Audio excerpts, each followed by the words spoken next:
जैसे जैसे चुनाव नज़दीक आ रहे हैं, तमाम राजनीतिक दल अपने अपने सर्वे करवा रहे हैं। इन सर्वे के आधार पर टिकटों का निर्धारण हो, स्ट्रैटेजी बनाना हो, अलग अलग क्षेत्रों में जिन जगहों पर कमज़ोर हैं वहाँ पर कैसे काम करना है, जैसी रणनीतियों पर काम किया जा रहा है।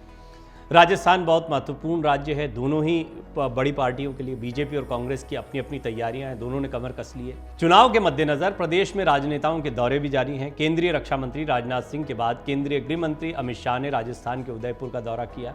वहीं दूसरी ओर कांग्रेस ने सीएम अशोक गहलोत और पायलट के विवाद के इतर एक सर्वे भी करवाया है।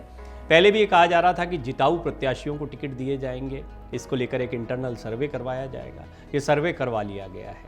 इस सर्वे में क्या बातें आई हैं वो मैं आपको इस रिपोर्ट में बताऊंगा। बड़ा खुलासा हुआ इस सर्वे में। आगे की रिपोर्ट में हम आपको बताएंगे सर्वे क्या कह रहा है, उसके परिणाम क्या हैं, क्या सर्वे में निकले परिणाम से कांग्रेस सीख लेगी, इन किन सीटों पर कांग्रेस कमज़ोर महसूस कर रही है, जहां पर खास रणनीति के साथ चलेगी, क्या सचिन पायलट और गहलोत के बीच जो लड़ाई चली उसका कुछ असर होता दिखाई दे रहा है, कोई समझौता दोनों के बीच में होगा तो उसका फ़ायदा होगा। बहुत सारे सवाल हैं। इन सवालों के जवाब जानने से पहले जानिए सर्वे के क्या परिणाम रहे हैं। कांग्रेस ने इस चुनावी वर्ष के दौरान राजस्थान की 200 विधानसभा सीटों पर सर्वे करवाया। सर्वेक्षण के निष्कर्षों के अनुसार राज्य में 70 विधानसभा सीटें ऐसी हैं जहां पार्टी के मौजूदा नेताओं के चुनाव जीतने की संभावनाएं कम हैं। यानी 130 सीटों पर कांग्रेस बेहतर महसूस कर रही है, लेकिन इन 70 सीटों पर और काम करना चाहती है। इसी सर्वे रिपोर्ट से कांग्रेस ने नई रणनीति बनाना शुरू करी है। इन 70 सीटों में से कई सीटें ऐसी हैं जहां फिलहाल कांग्रेस के विधायक भी हैं और कुछ मंत्री भी हैं। बाकी बची हुई सीटें उन जिलों की हैं जहां कांग्रेस हाल ही में 2 या अधिक बार चुनाव हारी है। पिछले महीने कांग्रेस के वॉर रूम में विधायकों से 1-to-1 बातचीत का कार्यक्रम था। इस बातचीत में मुख्यमंत्री अशोक गहलोत और प्रदेश प्रभारी सुखजिंदर सिंह रंधावा की ओर से विधायकों और मंत्रियों को सावधान किया गया। इसके साथ ही स्पष्ट कर दिया गया कि वो चुनाव हार रहे हैं और उन्हें प्रचार अभियान में उतरना चाहिए और कड़ी मेहनत करनी चाहिए। जिन सीटों पर कांग्रेस को कमजोरी महसूस हो रही थी, अब वो कौन कौन सी सीटें हैं जहां कमजोर कांग्रेस पार्टी अपने सर्वे में पाई जा रही है। इंटरनल सर्वे में राजस्थान के कई विधानसभा सीटें ऐसी हैं जहां कांग्रेस लगातार 2 या 2 से अधिक बार चुनाव हारी है।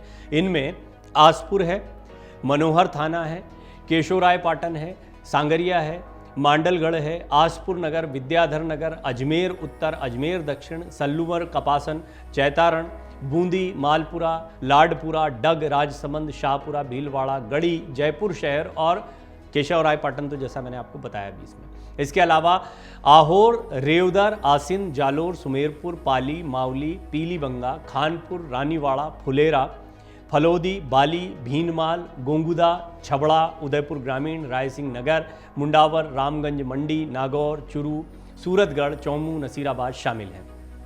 अब कांग्रेस पार्टी क्या करेगी? कमजोर सीटों पर कांग्रेस एक अनोखा फॉर्मूला आजमाने की तैयारी में है।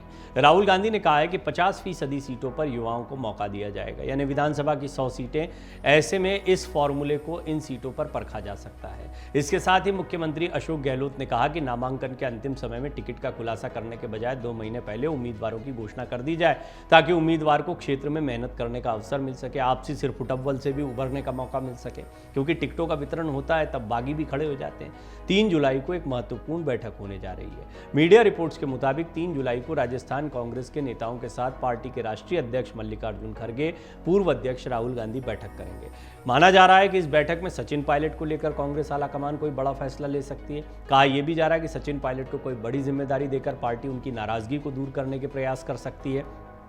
लेकिन इस सब के बीच में ये भी गौर करने वाली बात है कि कई ऐसी सीटें हैं जहां पर कांग्रेस अपने आप को मजबूत महसूस कर रही है।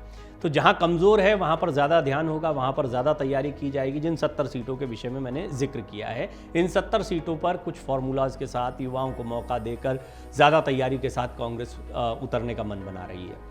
दूसरी बड़ी बात यह है कि जिन सीटों पर कांग्रेस मजबूत है उन पर भी खास है, क्योंकि जहां पर मजबूत हैं वहां पर और ज़्यादा काम करना पड़ेगा, क्योंकि लोगों को ज़्यादा उम्मीदें होती हैं। तो कांग्रेस को ऐसा लगता है कि इन 70 सीटों के इतर भी कई ऐसी सीटें हैं जो बाकी की 130 सीटें बचती हैं, उन पर भी काम करने की ज़रूरत है। इनको प्रभाव वाले क्षेत्रों में भी आप बांट सकते हैं। उदाहरण के लिए सचिन पायलट के प्रभाव का एक क्षेत्र है, तो एक बड़ा क्षेत्र जो है अशोक गहलोत के प्रभाव का क्षेत्र है। ये दोनों अपने अपने क्षेत्र में काम करें। ठीक वैसा ही फॉर्मूला है जैसे कि महाकौशल, और एक समय पर जब ज्योतिरादित्य सिंधिया साथ में थे तो ग्वालियर चंबल में उन्होंने प्रदर्शन किया, महाकौशल में कमलनाथ ने प्रदर्शन किया, तो एक अच्छा प्रदर्शन ओवरऑल कांग्रेस का मध्य प्रदेश में पिछले चुनाव में निकल कर आया था। इस बार ज्योतिरादित्य सिंधिया जब बीजेपी के साथ में हैं तो वहाँ पर ग्वालियर चंबल में एक अलग तैयारी जो है कांग्रेस कर रही है, उनके कुछ करीबियों को अपने साथ मिला रही है, वहाँ पर एक अलग रणनीति के साथ में बढ़ रही है। दिग्विजय सिंह ने वहाँ पर अपनी एक्टिविटीज़ को बढ़ाया। कुल मिलाकर इसी तरह का अंदाज जो है आपको राजस्थान में देखने को मिलेगा। अब सबसे बड़ी बात है कि पहले तो सचिन पायलट साथ में बने रहें और खुलकर बने रहें। ऐसा नहीं कि वो आधे मन के साथ में नाराज़गी भी दिखा रहे हैं, साथ में खड़े भी दिखते हैं लेकिन साथ में नहीं दिखाई देते हैं। ये चीज़ें बहुत दिक्कत दे सकती हैं चुनाव में। कांग्रेस इस बात को जानती है, लिहाजा ये जो बैठक होगी इसमें इस बड़े मुद्दे पर भी कोई समाधान निकाला जाएगा। माना जा रहा है कि सचिन पायलट को लेकर कोई बड़ी जिम्मेदारी या उनके चेहरे को सामने रखने का कोई फॉर्मूला तैयार किया जाएगा, और ये फॉर्मूला ऐसा होगा जिसमें अशोक गहलोत को भी कोई दिक्कत ना हो। केसी वेणुगोपाल की उनसे मुलाकात हो या अलग अलग मुलाकातों के दौरान सचिन पायलट भी आला कमान से मुलाकात कर रहे हैं, इधर अशोक गहलोत की भी बातचीत और मीटिंग्स हो रही हैं लगातार। तो ये माना जा रहा है कि सचिन पायलट की उम्मीदें क्या हैं और ऐसी कौन सी बातें हैं जिनसे कोई आपत्ति अशोक गहलोत को भी ना हो, ऐसे किसी बीच के फॉर्मूले पर आने का प्रयास किया जा रहा है। दोनों को दो दो कदम पीछे खींचने पड़ेंगे, यानी सचिन पायलट की हर बात मान ली जाए और अशोक गहलोत की हर नाराजगी को एंटरटेन किया जाए, ऐसा भी नहीं होगा। तो ये भी एक बड़ा फॉर्मूला है जिसके साथ राजस्थान में आगे बढ़ा जा रहा है। एक दिलचस्प पहलू है कि कांग्रेस में ये सर्वे का कल्चर बहुत बड़ा है। कर्नाटक की जीत के बाद कांग्रेस बहुत उत्साहित है। आपको याद होगा कमलनाथ जो है वो मध्य प्रदेश का एक सर्वे लेकर आए थे यहाँ पर। उन्होंने भी दावा किया था कि उन्होंने इंटरनल सर्वे करवाया है जिसके आधार पर राहुल गांधी दावा कर रहे हैं कि इस बार कांग्रेस की ज़मीन मजबूत है, बाकायदा एक तो ये प्रेजेंटेशन, सर्वे, ये सारी प्रणाली जो है इसकी शुरुआत की। इनकी शुरुआत भारतीय राजनीति में बहुत दिलचस्प है। ऐसा नहीं है कि स्टैटिस्टिक्स जो है वो राजनीति में कोई नई बात है, लेकिन भारत में प्रशांत किशोर जब आए वो बिल्कुल प्रोफेशनल तरीके से उन्होंने प्रधानमंत्री मोदी हों या अलग अलग राज्यों के मुख्यमंत्री हों, सबके लिए अलग अलग रणनीतियां बनाई, और जैसे जैसे वो रणनीति बनाते गए उनके प्रभाव दिखने लगे। इसके बाद सभी पार्टियों को ये लगने लगा कि इसकी बड़ी ज़रूरत है। कांग्रेस जो कि देश की सबसे पुरानी पार्टी रही है, बहुत दिग्गज नेता और बड़े रणनीतिकार पार्टी में ही रहे थे, तो अभी तक वो पार्टी के रणनीतिकारों पर ज़्यादा डिपेंडेंट रही। लेकिन आप देखिए, भारत जोड़ो यात्रा हो, कर्नाटक का चुनाव हो, बाकायदा एक एजेंसी को दिया गया। सुनील कानूगोलू उनका जिक्र बार बार आता है। मध्य प्रदेश में भी उन्होंने रणनीति बनाना शुरू कर दी।